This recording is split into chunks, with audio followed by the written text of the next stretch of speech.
Poligami nggak? Inilah. Jadi siap-siap Bil. Siap-siap. Kalau sekarang nggak gerak tapi tangannya pegangan kenceng. Saya coba jawab secara seksama dan dalam tempo yang sesingkat. Dan harus dengan prinsip kejujuran. Kejujuran. Oke. Saya cenderung menganggap poligami itu seperti pintu darurat di pesawat. Dia tidak boleh ditutup paten, tapi tidak boleh dibuka seenaknya. Kalau ditutup paten, berarti kita menentang apa yang telah Tuhan gariskan kepada kita sebagai seorang muslim, yang itu ada dalam Al-Quran, terlepas dari perbedaan penafsirannya. Tapi kalau dibuka juga seenaknya, itu enggak. Jadi bagi saya, hanya orang yang bisa berlaku adil dan kemudian menjamin dirinya tidak akan menyakiti siapa-siapa yang diperbolehkan untuk itu, dan asasnya bukan nafsu. Jadi tapi juga saya nggak berani bilang, oh pintu poligami itu ditutup. Enggak, karena saya meyakini itu sebagai sesuatu yang ada dalam Al-Quran. Teman saya, kan Habib malah berdakwahnya lewat sosmed. Iya. Teman saya ada beberapa yang kata hijrah ya. Iya. Nah sekarang dia malah matiin semua sosmednya. Karena menurut paham yang dia dapatkan adalah misalnya tidak bermain sosmed, tidak lagi dengerin musik gitu.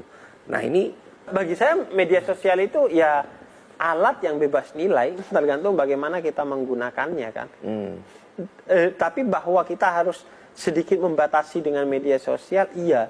Saya rasa ya, asalkan dia bisa mempertanggungjawabkan kenapa dia mengambil posisi itu, fan-fan aja. Misalnya soal musik, karena kita diajarkan dalam Islam bahwa terkait hal-hal yang sifatnya khilafiyah, terjadi perbedaan di antara para ulama, kamu itu jangan mempatenkan seolah-olah, oh kalau musik kamu halalkan berarti kamu itu bermasalah. Enggak, silakan. Dan bagi saya musik yang haram itu adalah suara sendok dan garpu seseorang tapi tetangganya kelaparan.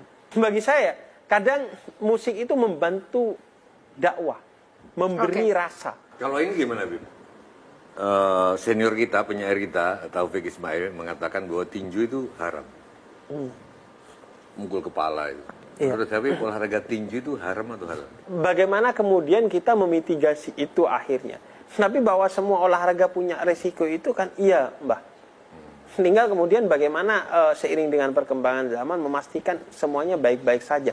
Dan yang saya gak suka dalam semua olahraga termasuk bola, itu terjadi pergeseran dari yang dulunya keindahan bergeser menuju kemenangan dan bahkan bergeser menuju perjudian.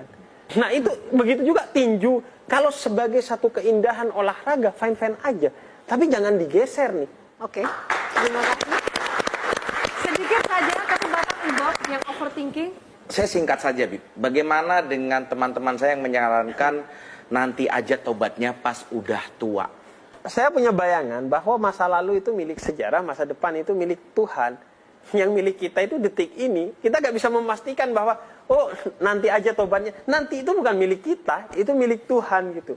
Kenapa Anda sok-sokan sekali seolah-olah Anda akan hidup sampai nanti gitu. Orang yang membayangkan, tobatnya nanti aja. Itu sombong sekali, seolah-olah dia tahu bahwa umurnya dia akan sampai. Padahal sepersekian detik setelah dia ngomong gitu belum tentu dia masih hidup gitu. Jadi kalau tobat harus sekarang juga gitu ya, Bib? Iya, satu hal yang harus disegerakan karena memang kita nggak punya kuasa akan waktu. Yuk kita segera bertobat, teman-teman.